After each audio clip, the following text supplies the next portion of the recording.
तो आप सभी कैसे हैं? मैं जितेंद्र सिंह, और उम्मीद है कि आप सब अच्छे होंगे और अच्छा रहना भी चाहिए। ईश्वर की कृपा आप पर बनी रहे।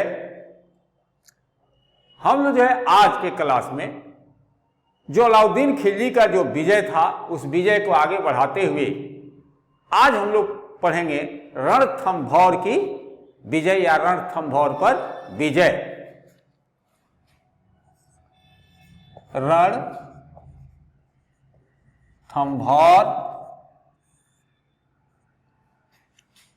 की विजय। आज जो है हम लोग इस पर बात करेंगे। देखिए, यहां के शासक जो थे, यहां के शासक का नाम था हमीरदेव, और हमीरदेव जो थे यानी कि रणथंभौर का शासक का नाम था शासक हमीरदेव। ये जो व्यक्ति थे हमीरदेव, ये अपनी योग्यता और साहस के लिए ये प्रसिद्ध थे। अलाउद्दीन के लिए अब क्वेश्चन ये उठता है कि रणथंभौर जीतना क्यों आवश्यक था। तो अलाउद्दीन के लिए रणथंभौर को जीतना इसलिए जरूरी था क्योंकि रणथंभौर को बिना जीते हुए आप राजस्थान को नहीं जीत सकते थे। यानी कि अलाउद्दीन खिलजी रणथंभौर को जीते बिना पूरे राजस्थान को नहीं जीत सकता था, जीतना कठिन था। इसी कारण से रणथंभौर जीतना इनके लिए जरूरी था, अलाउद्दीन के लिए। साथ ही राणा हमीरदेव ने विद्रोही मंगोल नेता मुहम्मद शाह एवं केहब को अपने यहां शरण दे रखी थी।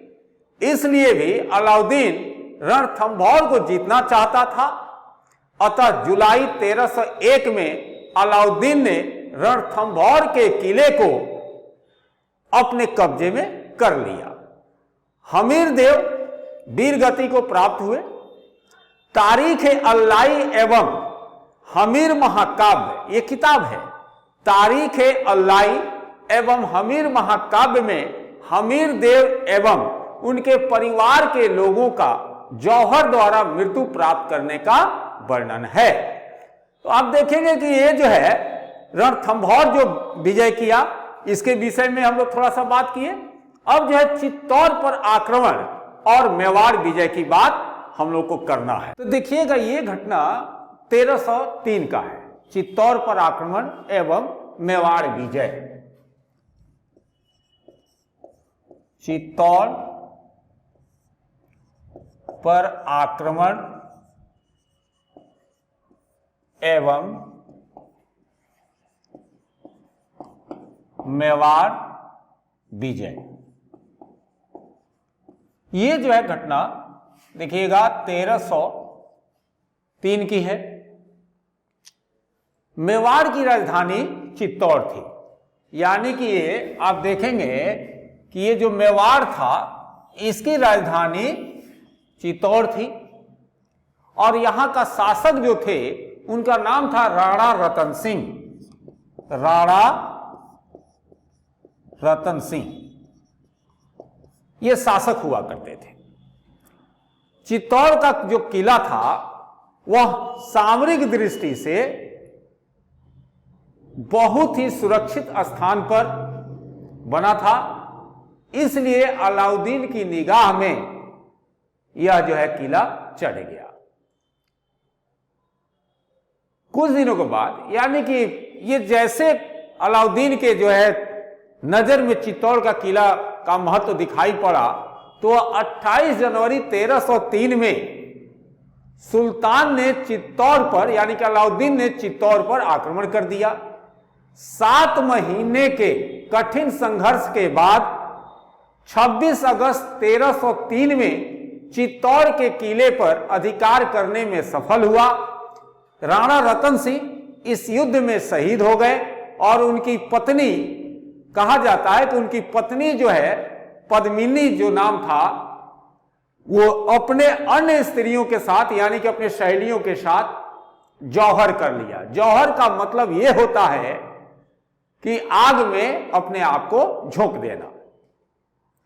जब किले पर अधिकार सुल्तान का हो गया, अलाउद्दीन का हो गया, तो कहा जाता है कि करीब 30,000 राजपूत वीरों का कत्ल करवा दिया और उसने चित्तौड़ का नाम अपने पुत्र खिरिज खां के नाम पर खिरिजाबाद रखा और उसे खिरिज खां को सौंपकर दिल्ली वापस आ गया। फिर जो आप देखिएगा कि उसी कालखंड में चित्तौड़ को फिर से स्वतंत्र कराने का प्रयत्न वहां के शासकों के द्वारा जारी किया गया।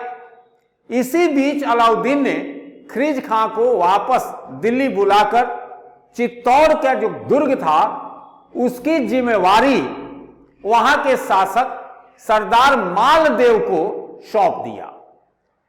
मालदेव को जो है चित्तौड़ का किला दे दिया और बोला कि आप इसका देखभाल कीजिए। गोहिलोत राजवंश के हमीर देव ने मालदेव पर आक्रमण करके 1321 में चित्तौड़ सहित पूरे मेवाड़ को क्या किया, फिर से आजाद करवा लिया। इस तरह अलाउद्दीन की मृत्यु के बाद चित्तौड़ एक बार फिर से जो है स्वतंत्र हो गया। यह था चित्तौड़ की कहानी। अब अगला हम लोग चलते हैं मालवा विजय। मालवा विजय, इस पे चर्चा हम लोग करते हैं। ये जो आप देखिएगा कि विजय 1305 ईस्वी में का ये घटना है। मालवा पर शासन करने वाला महलक देव एवं उनका सेनापति हरनंद, जिनको कि कोका प्रधान भी कहा गया है, बहादुर और योद्धा थे। 1305 में अलाउद्दीन ने 1305 में अलाउद्दीन ने मुल्तान के सूबेदार आइन उल मुल्क, मुल्तान के सूबेदार आइन उल मुल्क के नेतृत्व में एक सेना को मालवा पर अधिकार करने के लिए भेजा।